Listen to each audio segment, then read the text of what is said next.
Walaupun sudah diternak, kita harus tetap rajin merawat burung merpati peliharaan kita di rumah guys. Tujuannya agar burung merpati kesayangan kita tetap sehat dan peredaran darahnya tetap lancar. Nah, hal tersebut tentu akan mampu memperpanjang hewan peliharaan, termasuk burung merpati balap loh. Nah, kebetulan kali ini ada salah satu temanku yang lagi melatih burung merpati peliharaannya. Burung merpati ini adalah burung merpati yang kemarin aku sepil ya guys, tapi karena baru pertama giring jadi belum terlalu bagus terbangnya guys. Namun menurutku burung merpati tersebut memiliki potensi yang cukup bagus teman-teman, asalkan kita rajin melatih mereka dan memberi pakan yang tepat. Burung merpati sebenarnya memiliki umur yang cukup lumayan panjang, tapi rata-rata ketika kita rawat mereka hanya mampu bertahan 1-5 tahun saja. Padahal jika kita merawatnya dengan baik, dia bisa bertahan sampai usia 15 tahun loh, cukup lumayan panjang kan?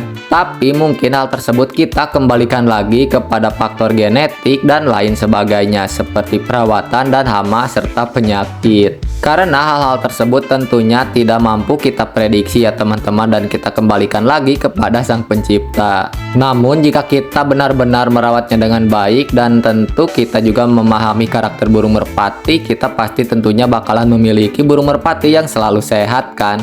Nah, jadi hal tersebut masih bisa kita usahakan. Kalau kamu kira-kira pernah punya burung merpati yang umurnya panjang nggak? Dan kira-kira mampu bertahan berapa tahun teman-teman? Kalau aku sih kayaknya belum ada yang nyampe 10 tahun di kandang. Palingan sampai 6 atau 7 tahunan aku pernah punya burung merpati seperti itu.